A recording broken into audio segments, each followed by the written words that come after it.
భాను గారు, మీ రాజధాని ఫైల్స్ మంచి హిట్ అయింది. దాని ప్రభావం కూడా కూటమి ప్రభుత్వం మీద ఉంది.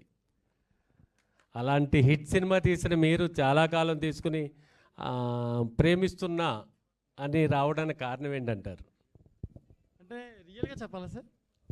రియల్గానే కావాలి. మరి నేను రాజధాని ఫైల్స్ సినిమా తీసినప్పుడు ఒక్కళ్ళు కూడా నన్ను ఎంకరేజ్ చేయలేదండి.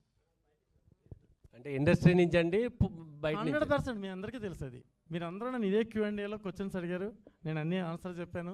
వైరల్ అయ్యింది, ఎంతోమందికి రీచ్ అయింది సినిమా, ఎంతోమంది అప్రిషియేట్ చేశారు, ప్రతి డైలాగు ఉపయోగపడింది. నా కమర్షియల్ సక్సెస్కి ఉన్న విలువ మన ఆదర్శ భావాలకు లేవని నేను నమ్మాను. కాబట్టి నా జీవితంలో కమర్షియల్ హిట్ కావాలని, యూత్ అందరికీ నచ్చే ఒక అద్భుతమైన ప్రేమ కథ తీయాలని తీయడం జరిగిందండి. దానికి ప్రొడ్యూసర్ కనకదుర్గారావు గారు ఫుల్ సపోర్ట్ చేశారు. ఆ సినిమాని మేకింగ్ విషయంలో ఎక్కడా కాంప్రమైజ్ అవ్వకుండా బ్యూటిఫుల్గా తీసేలా చేశారు. నేను రియలైజ్ అయ్యాను కాబట్టి ఈ సినిమా ఖచ్చితంగా సూపర్ హిట్ అవుద్దని నేను నమ్ముతున్నాను సార్. ఆల్ ద బెస్ట్ అండి. పప్పుల దుర్గారావు గారు,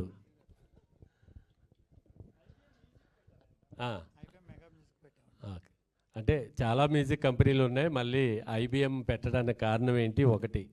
రెండు, ఇప్పుడు మన బీమ్స్ మాట్లాడుతూ చాలా ఎమోషనల్ కనెక్షన్స్ ఉన్నాయన్నారు. కృష్ణానగర్లో కొబ్బరి బొండాల షాప్ దగ్గర నుంచి సినిమా ఇండస్ట్రీ దాకా మీ జర్నీ ఎలా చెప్తే విందామని. సినిమా అంటే ఇష్టం నాకు. సినిమా అంటే ఇష్టం. మంచి సినిమా చేయాలి, మేము మంచి సినిమా చేయాలని చెప్పేసి ఇప్పుడు చూస్తున్న టైంలో, మంచి కథలు ఉన్న టైంలో IBM ప్రొడక్షన్స్ LLP అని బ్యానరు చేసుకున్న కథలు వింటున్నాను. కథలో వినే తరుణంలో భాను గారు ప్రేమిస్తున్న కథ చెప్పారు. కథ చాలా అద్భుతంగా ఉంది. కథ యూత్ సబ్జెక్టు, అది నూతనంగా ఉంది. మామూలుగా అద్భుతంగా కథ అనిపించి, సార్ ఎవరితో ఏంటి చేద్దాం అనుకున్నాం. ఇది కథే కొత్తగా ఉంది, కొత్త హీరో హీరోయిన్తో వెళ్దాం సార్ అని అనుకుంది. భానుగారు మేము మాట్లాడుకుని మంచి సినిమా మంచి సీనియర్ టెక్నీషియన్లతో చాలా బాగా చేశారు సినిమా భానుగారు. దానికి పాటలో సారు సిద్ధార్థ సాలూరి గారు మంచి మ్యూజిక్ ఇచ్చారు. అలాగే సాహిత్యం బాగా వచ్చింది, బాగా ఇచ్చారు. మ్యూజిక్ బాగుంది. ఎప్పటి నుంచో ఆడియో పెట్టుకుందాం అని అనుకున్నప్పుడు, సార్ ఏంటి మన భానుగారు డైరెక్టర్ గారేమో ఒక పెద్ద మ్యూజిక్ కంపెనీతో నేను మాట్లాడుతున్నాను సార్, మీరు మ్యూజిక్ పెడుతుంటే నేను ఆశ్చర్యపోయాను.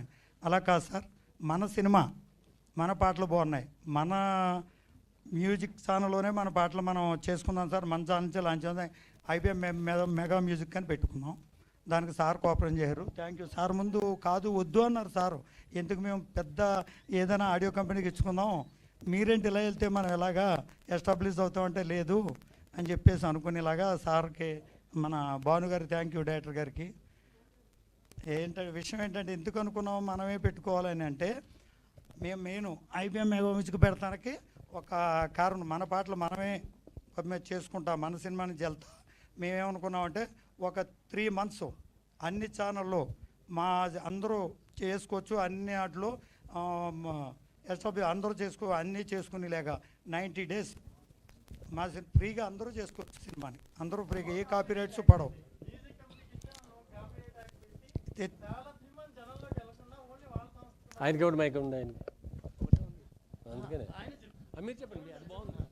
అంటే ఆడియో కంపెనీ మనం ఏమైపోతుందంటే సార్, అని రియల్గా మాట్లాడచ్చు కదా.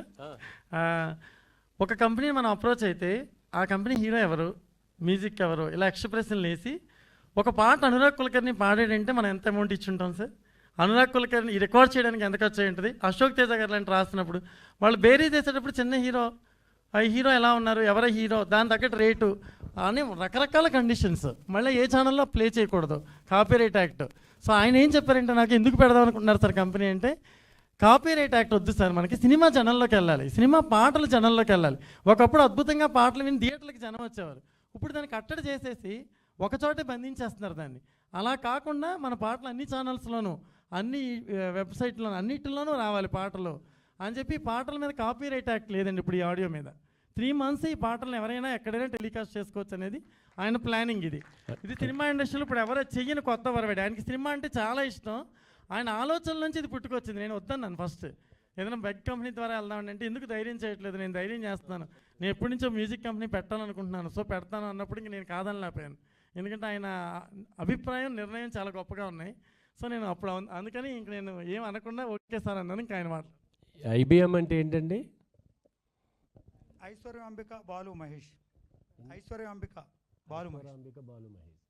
భాను గారు ఈ కాపీ రైట్ గురించి మాట్లాడారు. అంటే మ్యూజిక్ కంపెనీ వాళ్ళే కాకుండా మ్యూజిక్ డైరెక్టర్లు కూడా కాపీ రైట్ వేస్తారు. ఇళయరాజా గారి పాట ఆయన పర్మిషన్ లేకుండా పాడితే ఆయన కాపీ రైట్ వేసిన దాఖలాలు ఉన్నాయి. అంటే ఈ సినిమాని కిల్ చేయడానికి కూడా ఈ కాపీ రైట్ ఒకటి. దానివల్లనే ఆయన ఈ కంపెనీ పెట్టడం జరిగింది. ఇప్పుడు నేను సినిమా తీస్తాను సార్. నేను సినిమా తీసిన వెంటనే ఫస్ట్ ఏం చేయాలి? ఒక ప్రెస్ మీట్ పెట్టాలి. నా టీజర్ రిలీజ్ అవుతుంది. నేను ఎవరిని అప్రోచ్ అవ్వాలి? ఒక మ్యూజిక్ కంపెనీని అప్రోచ్ అవ్వాలి.